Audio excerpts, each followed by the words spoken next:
আয়োজনের আড়ম্বর ছিল না অতটা জৌলুস, তবে স্বপ্ন ছিল আকাশ ছোঁয়া।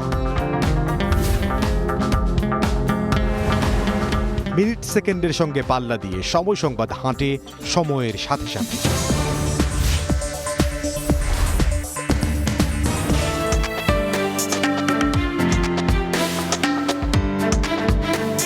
অন্য কোনো চ্যানেলে পাবলিশ আর আগে চ্যানেলে আগে পাবলিশড হয়। জিনিসের দাম কমলো কি বাড়লো সময় টিভির নিউজে আর কি দেখি। এবং আমি মনে করি সময় টিভির খবর দেখে আমি নিজেকে সবসময় আপডেট রাখতে পারি। যে কোনো ঘটনায় সবার আগে সময় সংবাদ। আমরা 24 ঘন্টা আলটিমেটাম দিচ্ছি।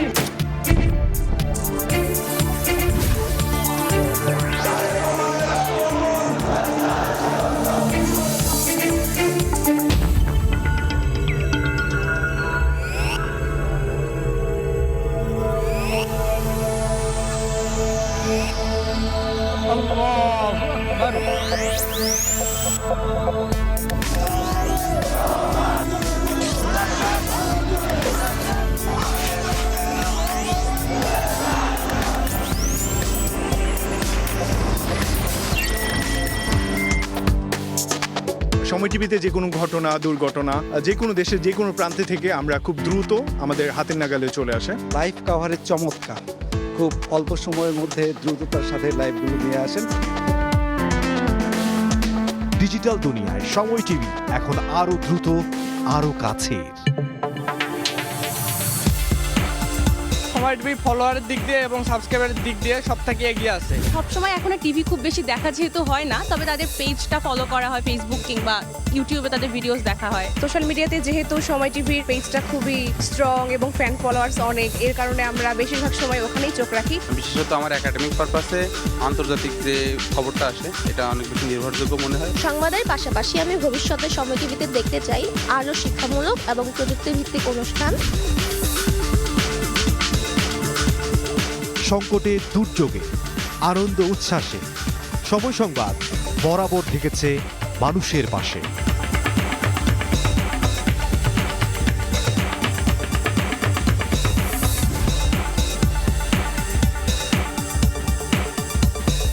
এশিয়া কাপে বাংলাদেশের মেয়েদের শুভ সূচনা।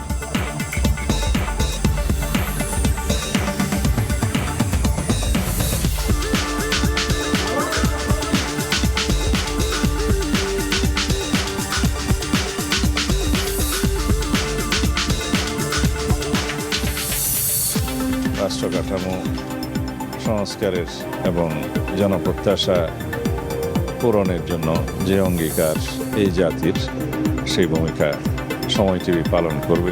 আমার বিশ্বাস যে সময় টিভি যদি এই নিরপেক্ষতার ধারাটা সবসময় ধরে রাখতে পারে তাহলে তারা ভালো করবে আরও বেশি। আজকের গণমাধ্যম জগতে যে গঠনমূলক ভূমিকার প্রয়োজনীয়তা দেখা দিয়েছে, সেই ক্ষেত্রে সময় টেলিভিশন হবে আরও অনেক বেশি দায়িত্বশীল। আমরা আশা করব সময় টিভি জনগণের সাথে থাকবে, চতুর্থ স্তম্ভ হিসাবে খোলা চোখে সবকিছু দেখবে। সময় টিভির আগামীর পথ চলা সুন্দর হোক। সত্য প্রকাশে জাতীয় নাগরিক পার্টি সবসময় সময় টিভির পাশে থাকবে। সময় টিভি যেন মানবতার কল্যাণের জন্য, দেশের কল্যাণের জন্য, ইসলামের কল্যাণের জন্য কাজ করে। সময় টিভি তারা 15 বছর শেষ করে 16 বছরে পদার্পণ করছে, আমি তাদেরকে শুভেচ্ছা জানাচ্ছি। সময় টিভি দেশব্যাপী যে নেটওয়ার্ক ইতিমধ্যে গড়ে তুলেছে, সেটার মান বজায় রেখে তারা এগিয়ে যাবে। গণতন্ত্র প্রতিষ্ঠা, গণতন্ত্র উন্নয়নের জন্য আমাদের যে গণমাধ্যমের যে ভূমিকা, সময় টেলিভিশন ভবিষ্যতেও তারা কার্যকর ভূমিকা পালন করবে।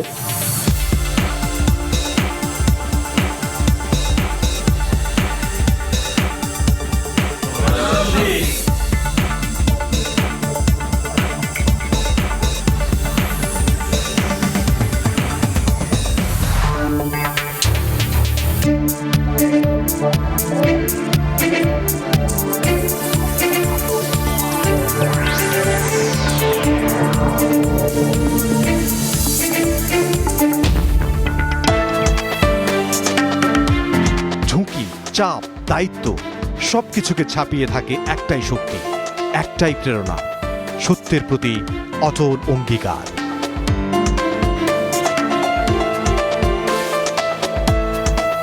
সব মিলিয়ে 15 পেরিয়ে 16 ছোঁড়ো সময়। 15 সন্ধির গল্প এগিয়ে যাক শতাব্দীর পথে।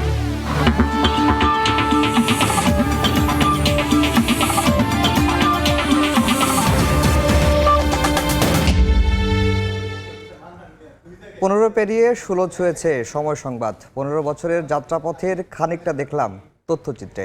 খবরভিত্তিক চ্যানেল হিসেবে প্রতিক্ষণে মোকাবেলা করতে হয় নানা চ্যালেঞ্জ। এ যেন মিনিট সেকেন্ডের সাথে পাল্লা। কিভাবে চলে প্রতিদিনের কাজ জানবো আমার সহকর্মীদের কাছে।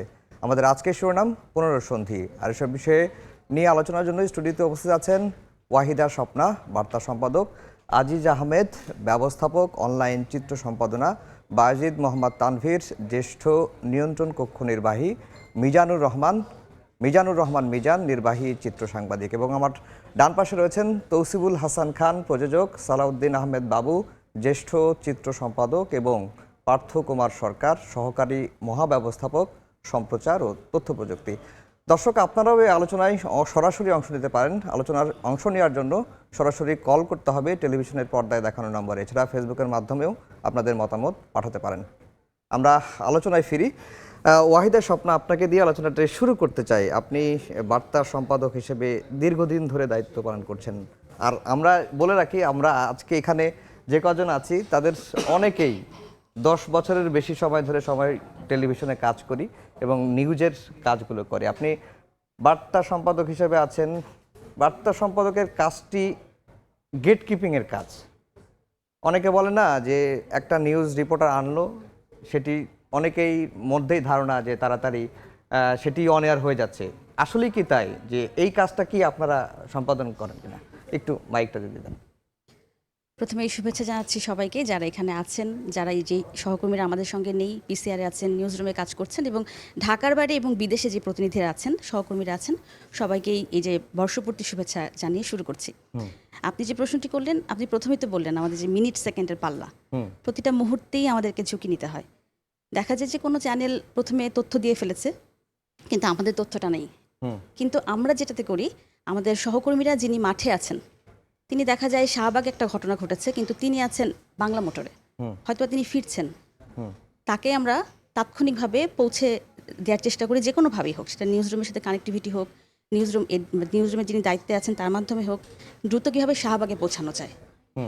তো সেখানে পৌঁছে তিনি কত দ্রুত লাইভে কানেক্ট করতে পারে আমাদেরকে। তো সেই জায়গাটাতে যখন তিনি লাইভে কানেক্ট হচ্ছে, তখনই কিন্তু আমরা লাইভে কানেক্ট হয়ে যাচ্ছি, বিষয়টা তা না। তিনি যাওয়ার পরে পরিস্থিতি দেখেন, তিনি আমাদেরকে আসলেই নিশ্চিত করেন ঘটনাটা আসলেই সত্যি, তখন আমরা দেখা যায় ব্রেকিং দিচ্ছি বা জাস্টিন দিচ্ছি, দেওয়ার পরেই শুরু হয় আমাদের প্রক্রিয়াটা, এবং যত দ্রুত সম্ভব আমরা লাইভে ঢুকে যাই। সেই গেট কিপিং এর দর্শকও বললেন যে অন্য টেলিভিশনের চেয়ে সময় সংবাদ দ্রুত সরাসরি সম্প্রচারে চলে যাচ্ছে। আমরা এইটা কাজটা আমরা কিভাবে করতে পারি? এই কাজটা আমরা তখনই সফলতার সঙ্গে করি যখন আমার রিপোর্টার আমাকে তাৎক্ষণিক জানাচ্ছে যে আমি পৌঁছে গেছি, এবং তার অ্যাক্টিভিটিটা আমাদেরকে দ্রুত লাইভে ঢোকার জন্য সবচেয়ে বেশি সহযোগিতা করে। তিনি যখন দেখা যায় মাঝপথে আছে, এমনও হয়েছে রিপোর্টার ক্যামেরা ব্যাকপ্যাক নিয়ে ভিজে হাঁটা ধরেছে যে না, আমাকে পৌঁছাতে হবে স্পটে, দ্রুত লাইভে ঢুকতে হবে। ব্যাকপ্যাক অন করে এমনও হয়েছে যে প্রচণ্ড ভিড়, যেতে পারছে না, ব্যাকপ্যাক অন করে সে কথা বলতে বলতে লাইভ স্পটে গিয়ে তখন তাকে ফ্রেমে দেখা গেছে। তো এই ঝুঁকিগুলো রিপোর্টার নেয় বলেই, এবং তাৎক্ষণিক আমাদের এখানে আমাদের তো অ্যাক্টিভিটি থাকে যে আমরা কত দ্রুত লাইভে ঢুকতে পারবো, কারণ আমাদের সাফল্যের জায়গাটা লাইভ, আমার কাছে মনে হয় বার্তা সম্পাদক হিসেবে। আর তাছাড়া প্রোডাকশন টিম তো সবসময় আমাদেরকে হেল্প করে। এই যে প্রোডাকশন টিমের একজন আছেন তৌসিফ, আপনাদের কাজটা কি বেসিক্যালি? আপনারা কি করেন? আপনাদেরকে তো দেখা যায় না টেলিভিশনে, আমাদেরকে না হয় দেখা যায়, বার্তা সম্পাদকদের দেখা যায় না, রিপোর্টার যারা প্রেজেন্টার যারা হোস্টিং করি তাদেরকে দেখা যায়। আপনাদের কাজটা কি? সবাইকে শুভেচ্ছা। আমাদের মূলত যে কাজটা আমরা প্রথমে করে থাকি, আমরা সবসময় হচ্ছে কি ক্যামেরার পিছনে কাজটা করি এবং সবার সাথে হচ্ছে কি একটা সেতু বন্ধন দিয়ে কাজ করি, প্রত্যেকটা সময় একটা চ্যালেঞ্জের সাথে।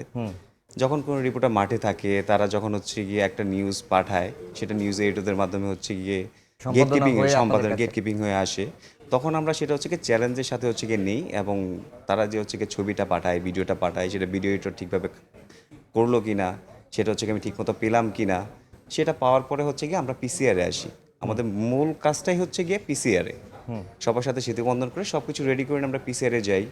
প্রেজেন্টারকে হচ্ছে গিয়ে রেডি করি, প্রেজেন্টারকে হচ্ছে গিয়ে কমান্ড করি আমরা, লাইভে যদি থাকে লাইভের জন্য হচ্ছে গিয়ে তাকে রিপোর্টারকে সেইখানে সময় মতো দাঁড় করানো, যত দ্রুত সম্ভব আমরা সঠিক নিউজটা দর্শকের কাছে হচ্ছে গিয়ে খুব দ্রুত পৌঁছানোর জন্য আমরা হচ্ছে গিয়ে তাকে খুব দ্রুত দাঁড় করানোর পরে সেখানে যে স্পটে যেটা আছে একদম সেই কথাটাই হচ্ছে গিয়ে আমরা দর্শকের সামনে তুলে ধরার চেষ্টা করি। এই চ্যালেঞ্জটা আমাদের সবসময় থাকে, প্রেজেন্টারকে হচ্ছে গিয়ে বুঝাই দেওয়া, অনেক সময় হচ্ছে গিয়ে খুব দ্রুত নিউজটা সত্য নিউজটা সবার আগে দেওয়ার জন্য আমাদের যে চ্যালেঞ্জটা থাকে, অনেক সময় নিউজ এডিটরটা হচ্ছে গিয়ে লিঙ্ক দিল না, কিন্তু নিউজ এডিটর আমাকে হচ্ছে গিয়ে পিসিআর হচ্ছে গিয়ে ইনফরমেশনটা দিয়ে দিল যে হচ্ছে গিয়ে ওইখানে আছে এই ঘটনা, দ্রুত লাইভে ঢুকেন।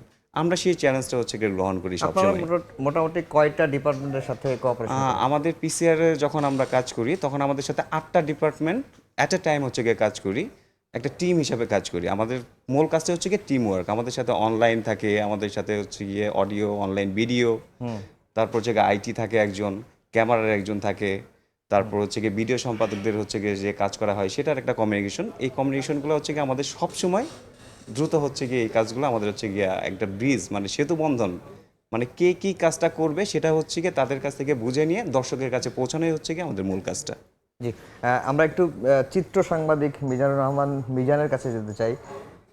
এই যে বার্তা সম্পাদক বললেন, প্রোডিউসার প্রযোজক বললেন, আপনারা তো ক্যামেরার পেছনে মাঠে থাকেন, মানে রিপোর্টার আপনাদের ক্যামেরার সামনে থাকে, আপনারা তার নেপথ্যে কাজ করেন। এমন কোনো পরিস্থিতির মধ্যে পড়ে গেলেন, দেখা যাচ্ছে যে বড় একটা মানে এক জায়গায় গোলাগুলি হচ্ছে, সেই ফুটেজটা আপনি সংগ্রহ করছেন, সেই সময়টাকে আপনি কিভাবে, একদিকে তো নিজের নিরাপত্তার বিষয়টিও চিন্তা করতে হয়, অন্যদিকে আবার এই তথ্যটি বা এই চিত্রটি দর্শকদের দেখানোর জন্য ধারণ করতে হয়, সেই জায়গাটার আপনার অনুভূতির কি কাজ করে কি? প্রথমে আপনাকে ধন্যবাদ জানাচ্ছি চিত্র সাংবাদিক বিভাগের পক্ষ থেকে আমাকে এখানে সুযোগ দেওয়ার জন্য। আপনি যে কথাটা বলেছেন, টেলিভিশনে কাজ করাটা পুরোটাই হচ্ছে একটা টিম ওয়ার্কিং। যখন আমরা দেখি যে কোনো ক্রাইসিস হচ্ছে তখন কিন্তু কখনো কখনো আমরা বুলেট প্রুফ জ্যাকেট, হেলমেট, জুতোও পরতে পারি না, এমনও হয়, এমন হয়েছে আমাদের। কিন্তু আমাদের মূল প্ল্যান যেটা থাকে সেটা হচ্ছে আমরা প্রথমে সেলফ সেফটি, তারপরে আমার ইকুইপমেন্টসের সেফটি, সর্বোপরি আমাকে বেটার ফুটেজটা আনতে হবে। তখন আমরা উপস্থিত যে সিচুয়েশন থাকে ওই সিচুয়েশনটাকে আমরা হ্যান্ডেল করার চেষ্টা করি ঠান্ডা মাথায়, যে সিচুয়েশন যতই গরম হোক আমাদের মাথা ঠান্ডা রাখতে হবে। পাশাপাশি যেটা তৌসিফ ভাই বলছিলেন, ওনাদের সাথে আমাদের কমিউনিকেশন থাকে, আপনাদের সাথে কমিউনিকেশন থাকে। যে কোনো সিচুয়েশন হয়তো আমরা ওখানকার সিচুয়েশনটা এক্স্যাক্টলি বুঝতে পারছি না, যে অনেক বড় হয়ে গেছে, তখন কিন্তু আমরা অফিস থেকে যে নির্দেশনাটা পাই সেই নির্দেশনাটা ফলো করি পারফেক্টলি, যে কারণে দেখা যায় যে আমরা সব সময় দর্শকদের কাছে সর্বোচ্চ ভালো ফুটেজটা এনে দিতে পারি। এই যে দর্শকদেরকে ভালো ফুটেজটা এনে দেওয়াটা, এই এনে দেওয়ার জন্য অনেক পরিশ্রম করতে হয়, খুব কুইক ডিসিশন নিতে হয়, আমার ফোকাস ঠিক থাকতে হবে, লাইটটাও ঠিক থাকতে হবে, আবার সেই যে জিনিসটা আমি ধারণ করতে চাচ্ছি সেই রিয়াকশানটাও থাকতে হবে। সব মিলে এটা মানে ডিফারেন্ট চ্যালেঞ্জ, বাট আমরা যারা কাজ করি আমরা মোটামুটিভাবে সেই জিনিসটাকে, এমন হচ্ছে না যে ধরেন একটা বড় দুর্ঘটনা ঘটে গেছে, সেখানে আপনাকে ঘন্টার পর ঘন্টা লাইভ সম্প্রচার করতে হচ্ছে, এবং এই লাইভ সম্প্রচার করতে গেলে অনেক সময় দেখা যাচ্ছে যে ক্যামেরার ব্যাটারি চেঞ্জ করা, তারপর হচ্ছে আমাদের পেছনে যে লাইভ ডিভাইস থাকে, ব্যাকপ্যাক যেটাকে আমরা বলি, ওটার ব্যাটারি শেষ হয়ে গেছে, চেঞ্জ করা, সেই সময়টাকে আপনারা কীভাবে করেন? আমার একটা ছোট্ট অভিজ্ঞতা আছে 2024 সালে, সেটা সম্ভবত 15ই জুলাই। আমি একটানা 7 ঘন্টা 41 মিনিট লাইভ দিয়েছি, টানা, টেলিভিশন সোশ্যাল মিডিয়া মিলিয়ে। আপনারা জানেন যে জুলাই আগস্টের ঘটনাগুলো ছিল একেবারেই উত্তাল। তো আমরা প্রথমে টিএসসিতে লাইভটা শুরু করি, নর্মালি একটা লাইভ শুরু করলাম, কিন্তু সিচুয়েশনটা ধীরে ধীরে গেইন করতে থাকলো। আমরা যখন এই কাজগুলো করতে যাই তখন আমাদের সব সময় একটা প্ল্যান থাকে, আমি 2 মিনিটের কাজ করি অথবা 1 ঘন্টার কাজ করি, কিন্তু আমাকে মিনিমাম 4-5 ঘন্টার ব্যাকআপ সাথে আমরা নিয়ে যাই আর কি। আচ্ছা, আমার যে ব্যাকপ্যাকটা থাকে সেই ব্যাকপ্যাকের সাথে আমরা এক্সট্রা ব্যাটারি রাখি, আমাদের পকেটে ক্যামেরার ব্যাটারি রাখি, আমাদের যে মাইক্রোফোন আছে সেই মাইক্রোফোনের ব্যাটারি রাখি। তো ওই দিনকে যেটা ছিল যে আমরা সব কিছুই সাথে নিয়েছি, শুধু হেলমেট আর যে ভেস্ট নেই, আমরা বুঝতেই পারছিলাম না যে সামনে কিছু ঘটতে পারে। তো যখন ঘটনা শুরু হলো 20-25 মিনিট পরে উভয় যখন মানে পক্ষ বিপক্ষের মধ্যে যখন ঝামেলাটা শুরু হলো তখন আমরা খুব ঝামেলায় পড়ে গেছিলাম। একে তো প্রচণ্ড গরম ছিল, বাট সিচুয়েশনালি আমরা খুব ঠান্ডা মাথায় এসে কাজটা করতে পেরেছি। ওটা একটা ডিফারেন্ট চ্যালেঞ্জিং ইস্যু ছিল যে হেলমেট ছাড়া, বুলেট প্রুফ জ্যাকেট ছাড়া গোলাগুলি হয়েছে, টিয়ার শেল মেরেছে, ইট পাটকেল উভয় দিক থেকে। আমাদের নিজেদের জন্য সেলফ সেফটির জন্য তেমন কোনো ব্যবস্থা আমরা নিজেরও করতে পারিনি। জি, অনেক ঝুঁকি নিয়ে আসলে কাজ করতে হয়। আমিও মাঠে সাংবাদিকতা এখনও করি, সেক্ষেত্রে আমরা দেখেছি। একটু আজিজ আহমেদের কাছে যেতে চাই যে আজিজ আহমেদ, আপনার তো পিসিআর, যেটাকে বলি আমরা প্রোডাকশন কন্ট্রোল রুম যেখানে বলি, যেটাতে আপনার কাজ করেন, অনলাইন চিত্র সম্পাদনাগুলো করেন, তো আপনার মূলত কাজটা কি করেন? আসসালামু আলাইকুম সবাইকে। আমার মূলত কাজটা হচ্ছে যে যেই ছবিগুলো আসে বিভিন্ন জায়গা থেকে, বিভিন্ন আপনার ভেন্যু থেকে, প্লাস স্টুডিওতে যে ক্যামেরাগুলো আছে, প্লাস ফুটেজেস যেগুলো আছে, সবগুলোকে গুছিয়ে স্ক্রিনে আনা ফর দ্য ভিউয়ার্স। তো ধরেন অনেক অনেক অনেক সময় মাল্টিপল জায়গা থেকে লাইভ হয়, তো দেখা যায় যে আমরা এই সবগুলাই একটা স্ক্রিনে দেখাতে চাই। লাইক খুলনা থেকে একটা, সিলেট থেকে একটা, ঢাকা থেকে একটা, চট্টগ্রাম থেকে আরেকটা, এগুলো সব গুছিয়ে স্ক্রিনে দেখানোটাই আমাদের কাজ বেসিক্যালি। এই যে এত ফুটেজের ভিড়ে আপনি কোনটা অন এয়ারে দিবেন, কোনটা অন এয়ারে দিবেন না, অনেক সময় ভুল করে, তো আপনাকে তো আমরা যেভাবে দেখেছি পিসিআরে, আপনি একটার পর একটা খালি চুইজ, এটা চাপছেন, এটা চাপছেন, এটা চাপছেন, ভুল করে অন্য কিছু, অন্য ফুটেজ প্লে হয়ে যেতে পারে না, এই বিষয়টা এটার আমাদের যেই কাজটা মেন, মানে ওখানে ভুল করার সুযোগটা খুবই কম, যদিও হয়ে যায়, যেহেতু আমরা মানুষ, অনেক সময় টুকটাক ভুল হয়ে যায়, বাট আমরা চেষ্টা করি যে সবসময় অ্যালার্ট থাকতে। লাইক অ্যালার্ট না থাকলে ভুল হবেই। তো দেখা যায় যে টানা অনেকক্ষণ ধরে আমরা অ্যালার্ট থাকি, অ্যান্ড আমরা চেষ্টা করি যে স্ক্রিনটা যেন কোনো ভুলভাল না যায় আর কি। কোন ফুটেজটা অন এয়ারে যাবে এই ডিরেকশনটা কে দেয়? এটা প্রোডিউসাররা দেয়। এটা প্রোডিউসাররা দেয়। একটু আমি বাবু ভাইয়ের কাছে যেতে চাই। বাবু ভাই আমাদের অনেক পুরনো কলিগ, শুরু থেকে আছেন সম্ভবত বাবু ভাই, না সময় টিভিতে? জি, আমি সময়ের 1 বছর পরে সময়তে। আচ্ছা, আমরা যখন আপনার কাছে যাই যে ভাই এই রিপোর্টটা বানায় দেন, এই ফুটেজ আনছি, এই স্ক্রিপ্ট, আমি ভয়েস দিলাম, আপনি বানায় দেন, তো প্যাকেজ বা রিপোর্ট বানানোর ক্ষেত্রে আপনি কোন দিকটাকে বেশি প্রায়োরিটি দেন? আপনার কাছে কোন দিকটা ভাল লাগে? এক্ষেত্রে একটা প্যাকেজ বানানোর ক্ষেত্রে আমি এটা 2 ধরনের হয়। প্রথমত হচ্ছে আপনারা যে বিষয়টা নিয়ে আলোচনা করছিলেন, যে খুব দ্রুততার সহিত যে ব্যাপারটা আপনারা আলোচনা করছিলেন, সেই ক্ষেত্রে একটা পন্থা আমরা অবলম্বন করি। আর স্পেশাল নিউজ প্যাকেজ যেটা আপনারা করেন, সেক্ষেত্রে আমরা হচ্ছে আরেক ধরনের এক পন্থা অবলম্বন করি। আমি যদি হচ্ছে দ্রুততার সহিত যে আমরা যখন নিউজ করি, সেই ক্ষেত্রে যদি আমরা বলি, তো তখন দেখা যায় যে তৌসিফ ভাই যেটা বলছিলেন, যে সবার সাথে একটা সেতু বন্ধন, মানে সমন্বয় করার একটা ব্যাপার থাকে। একজন রিপোর্টার তখন ফিল্ডে থাকে, বাইরে থাকে, মাঠ থেকে হচ্ছে ব্যাকপ্যাকে হচ্ছে আমাদের ফুটেজগুলো আসতে থাকে।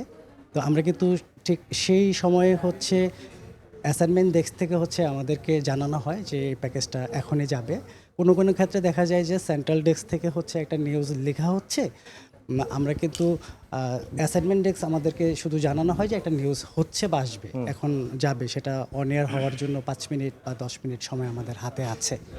আমরা কিন্তু খুব দ্রুততার সহিত হচ্ছে সবচেয়ে ভালো ছবি কোনটা আছে প্রেক্ষাপট অনুযায়ী, এখানে অনেক কিছু আমাদেরকে মাথায় রাখতে হয়। যে আপনারা জানেন যে সব ছবি আমরা ব্যবহার করতে পারি না, সব ধরনের ছবি আমরা দর্শকদেরকে দেখাতে পারি না। কোথাও যদি হচ্ছে কোনো বড় ধরনের দুর্ঘটনা ঘটে, সেক্ষেত্রে ধরেন বার্ন ইউনিটের অনেক পেশেন্ট থাকে, যাদের শরীরের অনেক অংশ বার্ন হচ্ছে ইয়ে হয়ে যায়। তো সেক্ষেত্রে আমরা কিন্তু বেছে বেছে ছবিগুলোকে গুছিয়ে খুব দ্রুততার সহিত একটা লাইন আপ করা শুরু করে দিই ঠিক তখন থেকে। কিন্তু আমরা কিন্তু ঠিক জানি না স্ক্রিপ্টটা কী হবে বা নিউজটা কোন অ্যাঙ্গেলে যাবে বা আপনারা কীভাবে লিখবেন সেটা আমরা জানি না। তো ওই মোমেন্টে আমরা শুধু মাথায় রাখি যে আমাদের হচ্ছে প্রেক্ষাপটটা তুলে ধরতে হবে, সঠিক চিত্রটা তুলে ধরতে হবে, এটা একটা বিষয়। আর যখন আপনারা কোনো স্পেশাল করেন, তখন ওই স্পেশালের ক্ষেত্রে আমরা সেল ভ্যালুটা মাথায় রাখি, মার্কেটিংটাকে মাথায় রাখি। মার্কেটিং বলতে গেলে অনেকে বলে যে নিউজের আবার মার্কেটিং হয় কিনা, নিউজের সেল ভ্যালু মাথায় রাখতে হয় কিনা। একটা নিউজের ক্ষেত্রে আপনারা কোনো একটা প্রেক্ষাপট তুলে ধরছেন, তো সেই প্রেক্ষাপটের যে অ্যাঙ্গেলটা পুরোপুরিভাবে দর্শকদেরকে খুব সাবলীলভাবে সহজভাবে এটাকে যদি আমি এইভাবে বলি যে আমরা হচ্ছে নাটক সিনেমায় যেটা থাকে সেখানে কিন্তু আমরা যখন দেখি তখন কিন্তু এক ধরনের কিউরিসিটি তৈরি হয়। এটাই আমি জিজ্ঞেস করতে চাচ্ছিলাম যে নাটক সিনেমার যে ভিডিও সম্পাদনা আর নিউজের ভিডিও সম্পাদনার মধ্যে পার্থক্য কি? এক কথায় যদি বলি যে নাটক সিনেমাতে আমরা হচ্ছে কিউরিসিটি ধরে রাখি, এরপর কি হবে, এরপর কি হবে। অডিয়েন্সকে আমরা গল্পটা পুরোপুরি বলি না। দর্শক গল্পটা নাটক সিনেমার ক্ষেত্রে পুরো গল্পটা শেষে কমপ্লিট করে বুঝতে পারে। কিন্তু আমরা কিন্তু যখন নিউজে আসি, আমরা নিউজের প্রথম শট থেকেই অডিয়েন্স বুঝে যায় যে এখানের মূল ঘটনাটা কি হচ্ছে। নাটক আর সিনেমার মধ্যে এটা হচ্ছে মূল পার্থক্য। আচ্ছা, বাবু ভাইকে আমরা অনেক ক্ষেত্রে ডিস্টার্ব করি, দেখা যাচ্ছে এদিকে অন এয়ার টাইম হয়ে যাচ্ছে কিন্তু রিপোর্ট বানানো কমপ্লিট হয় না, আমরা বলি বাবু ভাই ছাড়েন, বাবু ভাই ছাড়েন। একটু পার্থ কুমার সরকার হ্যাঁ বলতে চাই, মানে আমার একটা স্মৃতি, আমি তো আসলে শুরু করেছি ট্রেনিং নিউজ রুম এডিটর থেকে আমার এই যাত্রা সময় টেলিভিশনে। তখন যখন আমি ন্যাশনাল ডেস্কে ছিলাম তখন আমি আসলে প্যাকেজ বানানো শিখেছি নিউজ, মানে আমার যারা হচ্ছে এডিটর ভাইরা আছে, সিনিয়র যারা আছে তাদের কাছে, তার মধ্যে অন্যতম হচ্ছে বাবু ভাই, এখন আছে। আমার মনে আছে একবার হরতাল চলছে, তখন হরতাল অবরোধ, জ্বালাও পোড়াও, সেই সময়ের প্যাকেজ বাবু ভাই আমাকে 3 মিনিটে 1 নম্বর প্যাকেজ ছিল, লিড প্যাকেজ, 3 মিনিটে বানিয়ে দিয়েছে। তার একটাই কারণ হচ্ছে সমন্বয়। বাবু ভাই যখন প্যাকেজগুলো ছবিগুলো ঢুকছিল উনি হয়তো এনিহাও বুঝে গেছেন যে এখন এটা লিড হবে। সময় টেলিভিশনের নিউজ রুমের যেই ভাইবস, এটা আসলে আমাদের যে ডিজাইন সময় টেলিভিশনের নিউজ রুম, যে সবাই আসলে বুঝে যায় যে কখন ছবিটা ঢুকছে, কখন লাগবে। এবং নিউজ মানে আমাদের যে এডিটার আছেন, লাইভে যে বললাম কিছুক্ষণ আগে, লাইভে আমরা কেন দ্রুত যেতে পারি, দেখা যাচ্ছে যে ভিডিও এডিটাররা অলরেডি ছবিটা কেটে রাখছে। আমি যখন বললাম আমার ছবিটা লাগবে, ওখান থেকে হাত দিয়ে বলে ফেলছে আপা ছবি কাটা আছে, আপনি অন এয়ার দেন। এখান থেকে আমার রিপোর্টার যাওয়া বা আমরাও সেন্ট্রাল ডেস্ক থেকে যখন দৌড়ে যাচ্ছি যে ভাই আমার ছবিটা লাগবে, আপা কাটা হয়ে গেছে, পাবলিশ। তো এই যে সমন্বয় এবং এই যে মানে আমাদের যে কমিউনিকেশনটা, এটা আসলে এটার জন্য আসলে হয়তো 16 বছরের যাত্রায় আমরা আবারও নতুন করে শুরু করলাম, আমরা এগিয়েই যাচ্ছি। পার্থ কুমার সরকার দাদা, আপনার কাছে যেতে চাই। আপনি যে ডিপার্টমেন্টে আছেন সেই ডিপার্টমেন্ট আমাদের তথ্য প্রযুক্তি বিষয়গুলো দেখে। অনেকে বলেন যে সময় টেলিভিশন প্রযুক্তিগত দিক দিয়ে অনেক এগিয়ে, মানে আমাদের কি ধরনের প্রযুক্তি আমরা এখন ইউজ করছি? ধন্যবাদ আপনাকে এবং দর্শকদের ধন্যবাদ। আমরা যে সমস্ত ইউজ করি, যেটা অন্যান্য টেলিভিশনে আসার আগেই আমরা এটা ইউজ করে ফেলি, যার জন্য আমরা কিন্তু জিরো থেকে হিরো। আজ এক নম্বরে কিন্তু সময় টেলিভিশন। কি জন্য? আইটির কল্যাণে। যদি আইটি আপনার আপডেট না হতো, আইটির যদি টিম ওয়ার্কটা যদি শক্ত না হতো, এই 1 নম্বরে আসা কিন্তু কোনোভাবেই সম্ভব ছিল না। দেখেন অন্যান্য টেলিভিশনে যেটা দেখাতে পারে না, সময় টেলিভিশন কিন্তু অনেক আগেই সেটা সাকসেসফুলি করে ফেলে। এই যে লাইভ বলেন আর এই যে সমস্ত ক্যামেরা বলেন, লাইভ ডিভাইস বলেন, নেটওয়ার্ক ডিভাইস বলেন, সমস্ত কিছু আপগ্রেড, যে যারা অন্য টেলিভিশন দেখেও নি, এই সমস্ত টেকনোলজি আমরা ইউজ করি, যার জন্যে আমাদের কোয়ালিটি আশেপাশে কেউ আসতে পারবে না। আপনি একটু লক্ষ্য করে দেখবেন, ওদের যে টেকনোলজি আমাদের যে টেকনোলজি একটু কম্পেয়ার করলেই বুঝতে পারবেন। আমরা প্রত্যন্ত অঞ্চল বা প্রত্যন্ত গ্রাম থেকেও সরাসরি সম্প্রচারে আসতে পারি এবং এটা অনেকের মধ্যেই কৌতূহল যে সময় টেলিভিশন কিভাবে পারে। এইটা সাধারণত আমরা যে এখন যে ব্যাকপ্যাক টেকনোলজি, তারপরে আমরা রিসেন্টলি যে স্টারলিংক আমাদের আসছে, এটা আমরাই কিন্তু প্রথম আসছি। এখন অনেকেই ব্যবহার করেন, কিন্তু আমরাই কিন্তু প্রথম নিয়ে আসছি। এবং গ্রামের থেকে শুরু করে এবং শহর থেকে সব কিছুতেই আমরা কিন্তু যে কোনো জায়গাতে বলেন ওই দিন শর্ট টাইমের মধ্যে আমরা করতে পারি, লাইভ দেখাতে পারি। এটার কল্যাণ হয় আমাদের যে টিম ওয়ার্ক, আমাদের যে মানে হেড আছে, উনি একদম সিম্পল, মানে কি আমাদের মতো একজন মানে সাধারণ যে এমপ্লয়ার, সাধারণ যে ইঞ্জিনিয়ার, তার মতোই সে বসে কাজ করে, যার জন্য এত দূর আগানো সম্ভব হয়েছে। অনেকক্ষণ ধরে বায়েজিদ মোহাম্মদ তানভীর অপেক্ষা করছেন, তিনি এমসিআরে, আপনি এমসিআরে আছেন এবং এমসিআরকে আমরা যেটি বলি যে মাস্টার কন্ট্রোল রুম। এই ডিপার্টমেন্টটা বেসিক্যালি আমরা অনেকেই বলি না যে নিউজের মাঝে এত বিজ্ঞাপন কেন, তোমরা নিউজ চ্যানেল খালি নিউজই দেখাবা, এত বিজ্ঞাপন দেখাও কেন? এই যে কখন নিউজ যাবে, কোন বিজ্ঞাপনের পরে কোন বিজ্ঞাপন যাবে, এইটা আপনারা কিভাবে ঠিক করেন? প্রথমে সবাইকে বর্ষপূর্তি শুভেচ্ছা জানাচ্ছি। আমরা আসলে এখানে মার্কেটিং, আমাদেরকে প্রত্যেকটা কোম্পানির তো কিছু মার্কেটিংয়ের সিস্টেম থাকে, ওই মার্কেটিং থেকে নির্ধারিত হয় যে বিজ্ঞাপনগুলো আসে, তখন ওদের নিয়ম অনুসারে আমরা শিডিউল তৈরি করি। সেটা আমাদেরকে প্রেজেন্টেশন একটা ডিপার্টমেন্ট আছে আমাদের, ওরা রেডি করে দেয়। আর এখানে বাকি মানে আপনাদের ভিডিওগ্রাফি, রিপোর্টার, সকল কাজ, প্রোডাকশনের সকল কাজ শেষ হওয়ার পর আমাদের কার্যক্রম শুরু হয়। আচ্ছা, আমরা হচ্ছে সবাই যখন শেষ করে দেয় তখন আমরা শুরু করি। আমাদের কাজ কিন্তু অনেক নিরবিচ্ছিন্ন করতে হয়, যেটা 24 ঘন্টা সতর্ক থাকতে হয়, কোনোভাবেই ভুল করা যায় না। আমাদের ভুলের কোনো মাসুল নেই, মানে এটা সমাধান করার কোনো সুযোগ নেই। যেটা প্রোডাকশন থেকে কাজ করে সেটা সংশোধন হয়, ভিডিও এডিটর তাদের কাজ সংশোধন হয়, আমাদের কাজের কোনো সংশোধন নেই। যেটা ট্রান্সমিশন হয়ে যাবে সেখানেই কমপ্লিট। ধরেন ট্রান্সমিশনে ঝামেলা হলো, আপনাদের ব্যাকআপ কয় ঘন্টা থাকে? ব্যাকআপ থাকে আমাদের কত ঘন্টা? 24 ঘন্টা ব্যাকআপ। 24 ঘন্টা? 24 ঘন্টা ব্যাকআপই আছে আমাদের। আচ্ছা, আর বিজ্ঞাপনটা একটু কমানো যায় না? বিজ্ঞাপন কমাইতে হলে আমাদের পারিশ্রমিক কম নিতে হবে। আচ্ছা, বিজ্ঞাপন এটাই আসলে ঠিক যে আসলে নিউজ চ্যানেল হিসেবে আমরা তো আর নাটক, সিনেমা, অন্য কিছু দেখাই না। আমাদের যে রুটি রোজগার, যেভাবে আমরা বেতন পাই, এটা বিজ্ঞাপনের মাধ্যম দিয়ে আসি। তারপরেও দর্শকদের একটা চাহিদা থাকে যে বিজ্ঞাপনটা যত কম দিয়ে নিউজটা বেশি দেখা যায়। একটু ওয়াহিদা স্বপ্ন, আপনার কাছে আবার যেতে চাই। আপনি একজন নারী গণমাধ্যম কর্মী হিসেবে সময় টেলিভিশনটা, মানে মিডিয়ার কথা শুনলে অনেকেই তো অনেক কথা বলেন বাইরে, তো নারী গণমাধ্যম কর্মী হিসেবে সময় সংবাদের পরিবেশটা কেমন আপনি দেখেছেন বা আপনার অভিজ্ঞতাটা? আমার অভিজ্ঞতা বলতে গেলে আমি তো আসলে 2013 সালে সময়ের সঙ্গে যাত্রা শুরু, মানে এই 13 সালে আমার সময়ের সঙ্গে যাত্রা শুরু। তো সেই সময় থেকে আজকে বার্তা সম্পাদক হিসেবে যে আমি আছি বা এই অর্জনটা আসলে যদি নারী গণমাধ্যম কর্মী হিসেবে সময় টেলিভিশনের কথা আপনি আমাকে জিজ্ঞেস করেন, তাহলে এখানকার যে পুরো এনভায়রনমেন্ট, আমার সহকর্মীদের যেই মানে সতীর্থ হয়ে যে এগিয়ে দেওয়ার যে প্রবণতা এবং সাহায্য করা, যে আমার নারী সহকর্মী যেন কখনোই মনে না করে যে সেখানে সেফ না। সবচেয়ে বড় ব্যাপার সময় টেলিভিশনের যে সেফটিটা, মানে আমরা কিন্তু নাইট করি, আমরা এখানে ছেলে মেয়ে প্রত্যেকেই নাইট করি।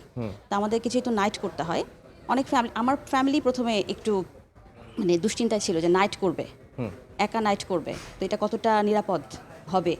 তারপর আবার মিডিয়া বললেই তো মানুষ অন্য চোখে দেখে। তো সেখান থেকে আমি এখানে নাইট করেছি দীর্ঘদিন। সেখানে নাইট করার পরে এখানে আমার মানে আমি হয়তো বা একা নিউজ রুমে একা একটা মেয়ে, আমার সব সহকর্মীরাই ছেলে, তো কখনোই মনে হয়নি যে আমার এখানে নিরাপত্তা ঘাটতি কোথাও হতে পারে। এবং প্রত্যেকের ফ্যামিলি, যারা মেয়েরা এখানে নাইট করছি বা আমরা এখানে যারা কাজ করছি, আমাদের এনভায়রনমেন্ট, মানে আমাকে যদি জিজ্ঞেস করেন তাহলে সেটা আসলে এগিয়ে যাওয়ার মতোই। জি, তৌসিফের কাছে আবার যেতে চাই। তৌসিফ, এই যে কখন আমরা লাইভে যাচ্ছি, কখন রিপোর্ট দেখাচ্ছি, এই সিদ্ধান্তটা আপনার কার কাছ থেকে? আচ্ছা, কখন আমরা লাইভে যাব, কখন হচ্ছে কি আমরা লাইভটা কতক্ষণ থাকবো, সেটা হচ্ছে কি কতক্ষণ সময় ধরে লাইভ দিবে, সেটা হচ্ছে কি আমরা নিউজ এডিটর যিনি থাকেন, আমরা যখন যে আওয়ারে নিউজ করি তার সংশ্লিষ্ট একজন নিউজ এডিটর দায়িত্বে থাকে। সে হচ্ছে গিয়ে আমাদের পুরো একটা ক্রোনোলজিক্যাল রানডাউন হচ্ছে গিয়ে, আমরা যেটাকে রানডাউন বলি, অনেকে রান অর্ডার বলে, সেটাকে হচ্ছে গিয়ে তারা হচ্ছে গিয়ে আমাদের রেডি করে দেন। আমরা হচ্ছে গিয়ে সেটা নিয়ে কতক্ষণ একটা ডিউরেশন হবে, এক ঘন্টা নিউজ আমরা কতক্ষণ বিজ্ঞাপন দেবো, একটু আগে বলছিলেন বিজ্ঞাপনের কথা, কতক্ষণ বিজ্ঞাপন থাকবে, কতক্ষণ হচ্ছে গিয়ে আমরা দর্শককে হচ্ছে গিয়ে আমাদের সংবাদটা জানাবো, সেটার হচ্ছে গিয়ে যে ক্রোনোলজি এবং হচ্ছে গিয়ে সময়, সেটা প্রত্যেকটা হচ্ছে গিয়ে আমরা নিউজ এডিটরের কাছ থেকে হচ্ছে গিয়ে সমন্বয় করে হচ্ছে গিয়ে জেনে নিই। এবং লাইভে যিনি দাঁড়িয়ে আছেন তাকে হচ্ছে আমরা কনফার্ম করি, তুমি এই ইভেন্টটা নিয়ে বা এখানে যে ঘটনাটা ঘটেছে সেটা নিয়ে তুমি 2 মিনিটের একটা সময় পাবা, 2 মিনিটে তুমি হচ্ছে গিয়ে সেখানকার মূল কথাটা তুলে নিয়ে আসবা। আমরা হচ্ছে গিয়ে লাইভের যে সময়টা থাকে সেটা ওখান থেকে নিয়ে রিপোর্টারের সাথে সেভাবে সমন্বয় করে হচ্ছে গিয়ে আমরা সেটা দর্শকের সামনে তুলে ধরি আর কি। এবং প্রেজেন্টারদের কিভাবে কন্ট্রোল? আমরা প্রেজেন্টারদের কন্ট্রোল যেটা করি, প্রেজেন্টারদের হচ্ছে গিয়া যখন তারা বসে তাদের অডিও হচ্ছে কি আমরা পাচ্ছি কিনা, আমাদের সঙ্গে যে অনলাইন অডিও থাকে, ভিডিও থাকে, তাদের মাধ্যমে হচ্ছে কি আমরা কনফার্ম করে থাকি। এবং প্রেজেন্টারকে হচ্ছে কি আমরা সবসময় একটা ক্রোনোলজিক্যাল রানডাউন তাদের কাছে থাকে, কার পরে কোন স্টোরির পরে হচ্ছে গিয়ে কোনটা যাবে, তাদেরকে হচ্ছে গিয়ে আমরা প্রতিনিয়ত আপডেট করতে থাকি। এবং তারা হচ্ছে গিয়ে তাদের সামনে যে রানডাউনটা থাকে সেখানে দেখেও তারা হচ্ছে গিয়ে দেখে নিতে পারে। আমরা হচ্ছে গিয়ে তাদের কন্ট্রোল কীভাবে করি, মানে দর্শক তো বুঝতে পারে না যে আসলে প্রেজেন্টার কীভাবে পড়ছে। আমরা হচ্ছে গিয়ে পিছন থেকে যে কাজটা করি, আমাদের সামনে হচ্ছে গিয়ে তো সেই রানডাউনটা আছে, আমরা প্রেজেন্টারকে কোন সাবজেক্টটার পরে কোন সাবজেক্টে আসবে, কোন স্টোরির পরে কোন স্টোরি পড়বে, কোনটা আমার হাতে আছে। অনেক সময় হয় না যে হচ্ছে গিয়ে আমার কাছে স্টোরি নিউজ রিডার দিয়ে দিয়েছে, কিন্তু হচ্ছে গিয়ে সম্পাদকদের ওখান থেকে আসতে একটু দেরি হচ্ছে, তখন আমরা যেভাবে প্রেজেন্টারকে বলে দিই লিঙ্কটা একটু ছোট করে আস্তে পড়েন, ধীরে পড়েন, একটু সময় নিয়ে পড়েন, তারপর যখন আসে তখন সেটা আমরা পেয়ে দিই। এবং এটা ক্রোনোলজিক্যাল প্রেজেন্টারদের হচ্ছে সবসময় আপডেট করা হয়, তারা হচ্ছে গিয়ে সেটা পড়ে। অনেক সময় যে ভুল হয় না সেটা হয় না, যে হচ্ছে গিয়ে পড়ে ফেলছি কিন্তু হচ্ছে গিয়ে আমার ফুটেজটা এখনো আসে নাই। তো সেই ক্ষেত্রে হচ্ছে আমরা যেটা করি, এটা পড়ছি দর্শকদের সামনে হচ্ছে গিয়ে যদি একান্তই আমরা হচ্ছে গিয়ে তখন এক্সপোর্ট পাচ্ছি না, অনেক সময় হচ্ছে গিয়ে আমাদের প্রযুক্তিগত কিছু সমস্যা হয়, প্রেজেন্টারকে বলে আপনি হচ্ছে গিয়ে একটা ব্যাক লিঙ্ক দেন, দর্শককে আপনি একটু আপডেট করেন যে এই সংবাদটা আমরা দেখবো, আমরা এখন পরবর্তী সংবাদে যাব, তারপরে হচ্ছে গিয়ে আমরা সেই সংবাদটা দেখবো। আমরা হচ্ছে গিয়ে এইভাবে হচ্ছে গিয়ে প্রেজেন্টার অন এয়ারটা হচ্ছে গিয়ে কন্ট্রোল করি সবসময় আর কি। জি, বাবুভার সাথে তখন কথা বলার সময় একটা বিষয় মাথায় আসলো, এখন তো এআই এর যুগ এবং এআই দিয়েও কিন্তু ভিডিও এডিটিং করা যায়, একটা রিপোর্ট বানানো যায় এবং অনেক কিছু দেখা যাচ্ছে। আমাদের ওইদিকে যাওয়ার কোনো সুযোগ বা ওইটা কতটুকু আমাদের জন্য স্বাচ্ছন্দ্যপূর্ণ হবে বা ওইটার ঝুঁকি আছে কিনা রিপোর্ট বানানোর? ঝুঁকি আছে বিষয়টা বলবো না, এআই এর বিষয়টাতে সেটা হচ্ছে যে আমরা যেহেতু হচ্ছে গণমাধ্যম, আমরা হচ্ছে যেটা হচ্ছে প্র্যাকটিক্যাল হচ্ছে ঘটনা, দর্শকদেরকে আমরা সেই ঘটনাগুলো তুলে ধরি।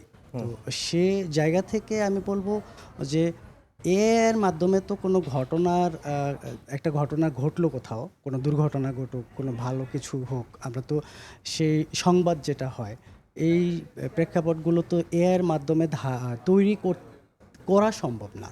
যেহেতু এটা করা সম্ভব না, সেহেতু আমাদেরকে তো ওই চিত্রটা আমাদেরকে আমরা ঠিক যে মানে পদ্ধতিতে, মানে আমাদের একজন একটা টিম যে চিত্র ধারণ করে তারপরে সেটা আমাদেরকে পাঠিয়ে আমরা যে খবরটা তৈরি করি, এইটা এআই এর মাধ্যমে ঠিক সংবাদটা কতটুকু করা যায় এটা একটু আমি বলবো যে আমি বলতে চাচ্ছিলাম, ধরেন আমরা আমাদের চিত্র সাংবাদিক মিজানুর রহমান মিজান ভিডিওটা নিয়ে আসলেন, নিয়ে আসার পরে এআই সফটওয়্যারের মাধ্যমে সেটা এডিটিং করে দিলেন। এটা এই এআই এর মাধ্যমে যে আপনি একেবারে এডিটিং করে ফেলতে পারবেন এটা আমি নাকচ করব।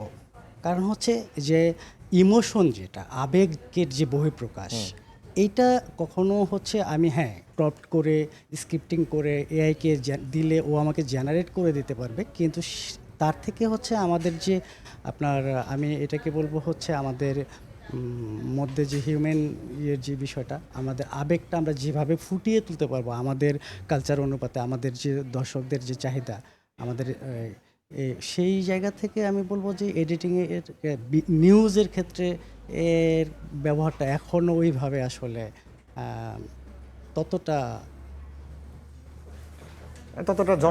জনপ্রিয় হয়ে ওঠেনি বা এটা হতে আমি সহজলভ্য না, এটা সময় সাপেক্ষ ব্যাপার, এটা নিয়ে আরো গবেষণার দরকার আছে আমি বলবো। জি, মিজানুর রহমান মিজান, আপনার আরও কিছু অভিজ্ঞতা ছোট করে জানতে চাই। আপনি ধরেন একটা মাঠে গেলেন রিপোর্ট করতে, এবং রিপোর্ট কাভার করার ক্ষেত্রে তো নানান চ্যালেঞ্জের কথাও বললেন, সকল চ্যালেঞ্জ মোকাবেলা করেই আপনাকে সঠিক ভিডিওটি ধারণ করে নিয়ে আসতে হয়। অনেক সময় দেখা গেল যে আপনি ধারণ করছেন সব কিছু, কিন্তু প্রযুক্তিগত কারণে বা সামহাউ যে কোনোভাবে ডিলিট হয়ে গেল, তখন কি অবস্থা হয়? আমি অনেক বছর কাজ করছি, এই অভিজ্ঞতাটা এখন আমার হয়নি যে ডিলিট করার বিষয়গুলো। কারণ হচ্ছে এর আগে যখন ক্যাসেট ইউজ করতাম তখন তো ডিলিটের অপশানগুলো ছিল না। কার্ড আসার পর থেকে আমাদের একটা বেসিক ট্রেনিং হয়েছিল, ওই ট্রেনিংটা 2011 সালে হয় এখানেই, সময় টিভিতে। তো সময় টেলিভিশনে। তো আমরা তখন যে স্কিলটা গেইন করেছি, যেটা ভাই বলছিল এমসিআরের মতো বা প্রডিউসারের মতো, যে আমরা যে কাজটা করি তখন সর্বোচ্চ সতর্ক হয়েই কাজটা করি। কারণ আমি যে ফুটেজটা নিয়েছি, যতটা মেধা শ্রম আমি ওখানে ইনভেস্ট করেছি, আবার আর এক সহকর্মী হয়তো সেটা নাও করতে পারে। ফলে আমি যে জিনিসটা নিয়েছি আমার কাছে সবসময় মনে হয় যে আমি বেটার পরিশ্রমটা করে মানে ভিজুয়ালটা নিয়েছি। ফলে আমার জিনিসটা আমি যেমন কাউকে দিতে গেলেও আমার একটু খারাপ লাগে, আবার আমি কোনো জিনিস ডিলিট করতে গেলে বা কিছু করতে গেলে খুবই সতর্ক থাকি যাতে কোনো রকম অফিস যেন আমার কারণে বদান না হয়, কারণ খুব কুইক টাইমের মধ্যে তো জিনিসগুলো আমাদেরকে দিতে হবে। আমি মাননীয় প্রধানমন্ত্রীর সাথে সারা দেশে সফর করেছি, মানে আমি প্রথম দিন গুলশান থেকে শুরু করেছি, লালবাগে শেষ করেছি, এর সাথে সালিম ভাই নেমে গেছে, আবার মোরসালিন ভাই উঠেছে, এরকম হয়েছে। মানে রিপোর্টার চেঞ্জ হয়েছে? হ্যাঁ, রিপোর্টার চেঞ্জ হয়েছে, কিন্তু আমি চেঞ্জ হই নাই। এই টানা সময়টা কিন্তু আমি এই জিনিসটা খুব সতর্কভাবে এই কাজগুলো করেছি, যে আমার ব্যাটারি, আমার কার্ড, আমার ব্যাকপ্যাকের ক্যাবেল, স্টারলিং একদম নতুন ইউজার ছিলাম তখন, ভাই যেটা বলতেছিলেন, স্টারলিংটা আমাদেরকে খুবই দুর্দান্ত সাপোর্ট দিয়েছে, কারণ আমরা অনেক রিমোট এরিয়া গিয়েছি যেখানে আমার ব্যাকপ্যাক নেটওয়ার্ক পাচ্ছে না, সেখানে কিন্তু আমরা স্টারলিং থেকে লাইভ করতে পেরেছি। দর্শক বা আমাদের অন্যান্য সহকর্মীরা সবসময় বলা করেন সময়কে আগে থাকতেই থাকে, যেটা স্বপ্নবা বলছিলেন। আমরা তো গাড়িতে উঠেই ব্যাকপ্যাক ক্যামেরা অন করে রেডি থাকে যে কোনো সময় যে কোনো অবস্থাতেই আমরা লাইভ দিতে পারবো। আপনার সাথে যেমন আমার একদিন একটা ঘটনা ঘটেছে যে আমি আর আপনি হচ্ছে মানে নয়াপল্টন যাচ্ছিলাম, কিন্তু প্রতিমধ্যে আমার আর আপনার লাইভ ফুটেজও পাঠাতে হবে। আমরা রাজমণি ইসাখার ওখান থেকে নেমে ব্যাকপ্যাক নিয়ে বক্স বা ফুটেজ নিতে নিতে আমরা নয়াপল্টনে যাওয়ার আগে ফুটেজ দিয়ে ফেললাম, এবং হচ্ছে ওখানে গিয়ে রাইট টাইমে আমরা লাইভ দিয়েছি। তো এরকম চ্যালেঞ্জ থাকে, কিন্তু সব চ্যালেঞ্জ কিন্তু ওই যে দিন শেষে ঠান্ডা মাথায় সেগুলোকে হ্যান্ডেল করতে হয়, যে কোনোভাবে মাথা গরম করা যাবে না। মাথা গরম করা যাবে না, এই যে আজিজ ভাই, মাথা গরম করা যাবে না। আপনি যেখানে থাকেন আপনার চারিদিকে চিৎকার চেঁচামেচি, এইটা ধরো, এটা ধরো, এই করো, ওই করো, এই রিপোর্টারে ফোন দিচ্ছে, ক্যামেরাম্যানের ফোন দিচ্ছে, আপনার কি কখনো মাথা গরম হয়? আমার মাথা গরম হয়, অনেক সময় হয়, বাট মানে কখনো রিয়্যাক্ট করা যাবে না, বিকজ জায়গাটা অনেক সেন্সিটিভ। যদি আমার রিয়াকশনের কারণে কোনো বড় ভুল হয়ে যায় তাহলে তো সমস্যা। তো এই জন্য মাথা গরম হয় মাঝে মাঝে। বাট আপনি সময় টিভিতে কেন কাজ করেন? সময় টিভিতে কাজ করি বিকজ এখানে আমি কমফোর্টেবল, প্লাস ভালো লাগে, নিউজের লাইভ এনভায়রনমেন্টটা আমার ভালো লাগে। কেন কমফোর্ট মনে হয় আপনার? কমফোর্ট মনে হয় আমার, ধরেন কলিগস প্লাস অফিসের যেই ফ্যাসিলিটিসগুলো সব মিলে I am happy and comfortable, plus খুব অতিরিক্ত কাজ করা লাগে না, মোটামুটি একটু থাকে আর কি, বেশি কাজ করা লাগে। অতিরিক্ত কাজ করা লাগে না, যেমন তানভীর ভাই বলছিলেন যে 24 ঘন্টা তাদেরকে নজরদারির মধ্যে থাকতে হয়, আপনি বলতেছেন যে অতিরিক্ত কাজ করা লাগে না। আমাদের 24 ঘন্টার বাইরে মাঝে মাঝে যখন ইমার্জেন্সি হয়, আপনারা যখন আগুন দুর্ঘটনা ঘটে, টানা লাইভ করতে হয়, তখন আমাদেরও থাকতে হয় ওই সময়। হ্যাঁ, কারণ কখন কোন প্রয়োজনে যে কোনো সময় অনিয়ারের কাজে আমাদেরকে উপস্থিত থাকতে হয়, যে কোনো সময়। আচ্ছা, 24 ঘন্টার বাইরেও থাকতে হয় সেটা। ভাইয়া যেটা বললেন 24 ঘন্টার বাইরেও থাকতে হয়, যখন টানা ডিউটি যখন করি 8 ঘন্টার বেশিও করি। হ্যাঁ, এরকম হয় অনেক সময়। হ্যাঁ, ভাইয়া যেটা বললেন যে যখন দুর্ঘটনা ঘটে তারা কেন অ্যাক্টিভ থাকে, যখনই দুর্ঘটনা ঘটে তখন তো টানা লাইভে থাকে সময় টেলিভিশন। তো এটা মেনটেন করতে গিয়ে বেশিরভাগ সময় আমাদেরকে বিজ্ঞাপন ড্রপ করার জন্য ওনাদেরকে অনেক বিরক্ত করতে হয়। ভাই বিফোর নষ্ট করলাম, ভাই আমি বিজ্ঞাপন এটা নষ্ট করলাম, আমি কিছু করার নাই, আমাকে টানা থাকতে হবে, আমি বের হতে পারবো না। মানে এই সময়গুলোতে ভাইদেরকে আমরা প্রচুর বিরক্ত করি, এবং ভাইরা সেটা খুব নিশ্চুপভাবেই মেনে নেয়, এবং ওইটাই বলতেছে 24 ঘন্টার বেশি ওনাদেরকে অ্যাক্টিভ থাকতে, ওই কারণেই ভাইয়া বলতেছে ভালোবাসে। মানে সহযোগিতা করেন? হ্যাঁ, সবসময় ওনারা অ্যাক্টিভ থাকেন, এবং যখনই দেখা যাচ্ছে আমি ফোন করতেছি, আমরা যখন যেই দায়িত্ব থাকে যে আমাদের এখন বিফোরটা নিতে হবে, কতটুকু বিফোর আছে, নষ্ট করলে আমি কতটুকু করতে, এবং ওনাদের অ্যাক্টিভিটিটা এত বেশি থাকে যে না আপনি এখন ঢোকেন, একটু বাঁচানো যাবে। দেখছি যে বললো যে আজকে নিউজ হচ্ছে 22 মিনিট, কিন্তু নিউজ অন এয়ার মানে শুরু করার পরে কিছুক্ষণ এসে যদি বলে যে না নিউজটা হচ্ছে 16 মিনিট, এটা অনেক সময়ই হয়। নিউজ শুরু হয়ে গেছে আমাদের, বেশিরভাগ ক্ষেত্রে প্রাইম টাইম বুলেটিন এটা হয়, আপা 2 মিনিট কমাই দিয়েছে। এটা কেন হয় তানভীর ভাই? এটা আসলে তখন চাপ থাকে। কিসের চাপ? কমার্শিয়ালের, বিজ্ঞাপনের চাপ থাকে। বিজ্ঞাপন যারা দেয় তাদের চাহিদা থাকে ওই সময়টাতেই দিতে হবে, তাদের চাহিদা পূরণ করি আমরা। জি, একটু সর্বশেষে, না আমাদের সময় 1 মিনিট আছে, দাদার কাছ থেকে একটু জানতে চাই যে আমরা নতুন আর কি প্রযুক্তি নিয়ে আসতেছি? এগুলি প্রযুক্তির ব্যাপারে আমরা কারোর কাছে ডিসক্লোজ করি না আর কি সাধারণত, কারণ আমরা সবাই যদি জানে তখন এটা আমাদের আগে চলে যাবে। আচ্ছা, আমাদের ব্রডকাস্ট টেকনোলজি সবার কিন্তু আগে, আমরা কিন্তু লাইভটা কিন্তু আমরাই প্রথম শুরু করছি। এই ব্যাকপ্যাকের প্রচলন কিন্তু সময় টিভি শুরু করছে, কিন্তু লাইভ আমরা ল্যাপটপ দিয়ে কিন্তু লাইভ করছি। তখন ব্যাকপ্যাকও ছিল না, স্টার্লিংও ছিল না, কোনো কিছুই ছিল না। তখন আমরা লাইভ দিয়েছি গাড়িতে করে, ল্যাপটপ দিয়ে ক্যামেরা দিয়ে লাইভ করা হচ্ছে, যেটা কোনো টিভিই করতে পারেনি, আজও করতে পারেনি। প্রথম যখন এই লাইভ টেকনোলজিটা আসছে আর কি, শুরুতেই আমাদের এই উদ্ভাবক হচ্ছে যে আমাদের এখনকার আমাদের যে হেড আছে, উনি প্রতিদিন মাথা ঘামায়, মিস্টার সেলিম। উনি যে মাথা যেভাবে খাটায় আর কি, সবাইকে এই টিম ওয়ার্ক। আমরা বেশি ফর্মাল হয়ে গেছি। যাই হোক, সময় আমাদের একেবারে শেষ করতে হচ্ছে। এই ছিল আমাদের আজকের সম্পাদকীয়তে। আগামীকাল আবারও দেখা হবে একই সময়ে। শুভরাত্রি।